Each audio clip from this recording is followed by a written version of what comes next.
meditation of my heart be acceptable to you, O God, Almighty Father.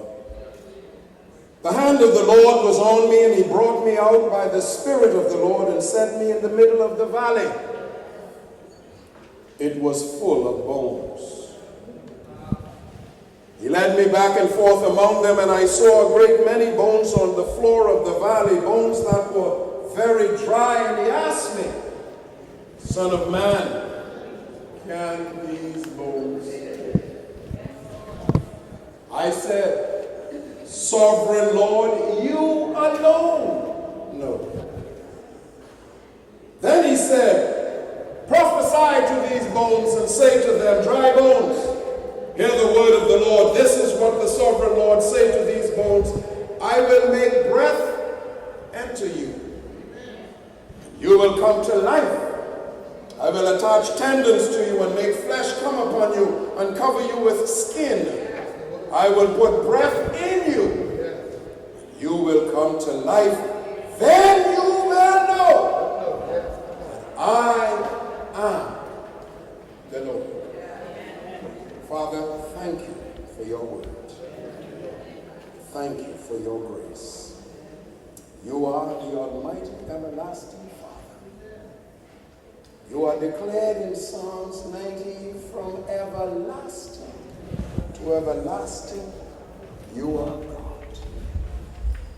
Blessed Father, you have declared that those who are called to your purpose will prosper. So be with us now and submit our hearts and minds to you exclusively. For you are our God, and beside you there can be none other. Dear friends, Ezekiel was speaking to the children of Israel. They were in captivity in Babylon, and they were in a state of despair. They saw no hope. This was the third time they had been held captives. Even as Ezekiel himself had been captive. And God saw their broken spirit and their dislocated consciousness. They were tattered in their emotions. And they were in a state of utter deprivation. But God is God. And he spoke to his oracle, prophet Ezekiel, and he said, showing him an image of Israel as dry bones, who were defeated and who had now appeared to be lifeless. And he said, speak to your people and tell them, thus says the Lord, that you will live. So he did. Dear friends, our lives have been turned upside down. As Mr. Cates indicated, in my lifetime, I am 60 plenty, and ever have I known there to be any loss of life. No other society on an island had been wiped clean. Marsh Harbor is flattened. From Elbow Key to the north is gone.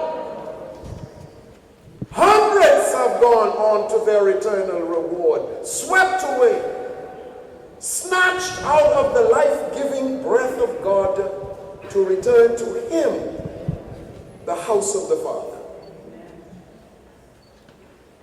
Unimaginable tragedy, torn lives,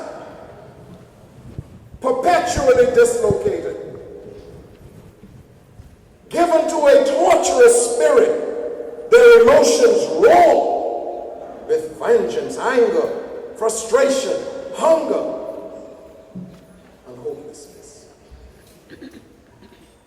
But we gather in the name of God, who is Father, Son, and Holy Spirit, who is not distant, but here closer than our very breaths.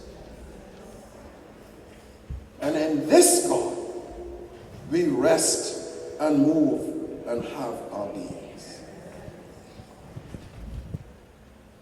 I weep with great torment at those in our family who have lost loved ones whose families have been injured and brought to New Providence or Grand Bahama, whose earthly treasured possessions have now been snatched away. A senior police officer called me the other day and said that they had been looking for his niece and nieces, two nieces, and they were hoping that they would be just all right. But he got the news that morning that they were found. This is multiplied hundreds and hundreds of times in our communities. This is not about Abaco and Grand Bahama. This is about the Commonwealth of the Bahamas. Because each of us has been touched by this. My adopted brothers in Freeport, my cousins in Abaco, been decimated,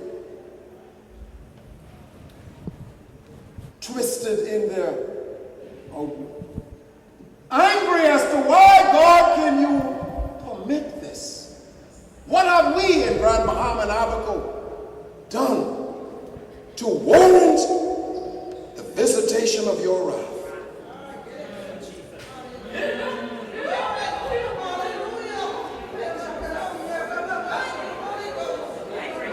We call him all-powerful. We call him almighty. We call him all-knowing. Because in him we must reside with the light of faith. We don't know it. We don't understand it. We cannot explain it. It's beyond us. That's why they call it mystery. But he is still God.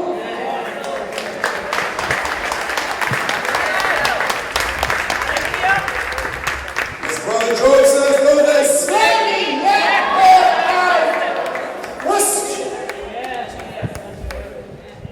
Trust him, we must.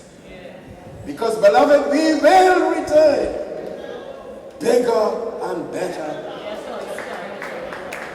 We will return stronger and more resilient than before. We will return more hopeful, more endearing, more loving, more neighborly than before.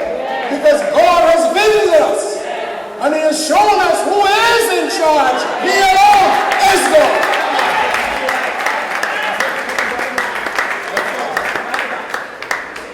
Nothing we could have done about that hurricane. Nothing. It came as it wished. It did what it wished. And it could have not stopped anything by you and I. Except for God. Oh, praise God.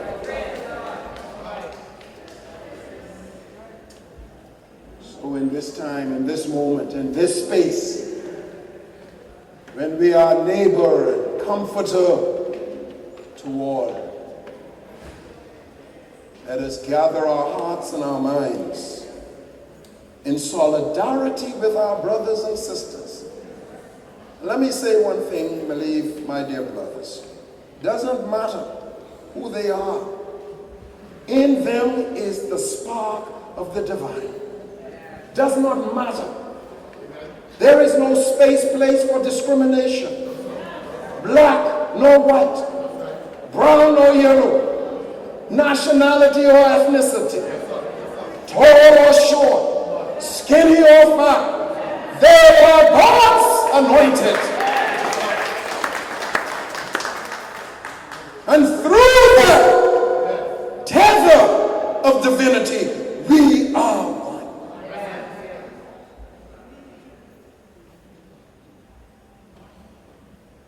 When I was a child, I love this song today, even now. I love this song, love it. When I was a child, I could remember my parents and grandmother, whenever they encountered a spate of trouble or anything that seems to overwhelm them, they would always go back, oh,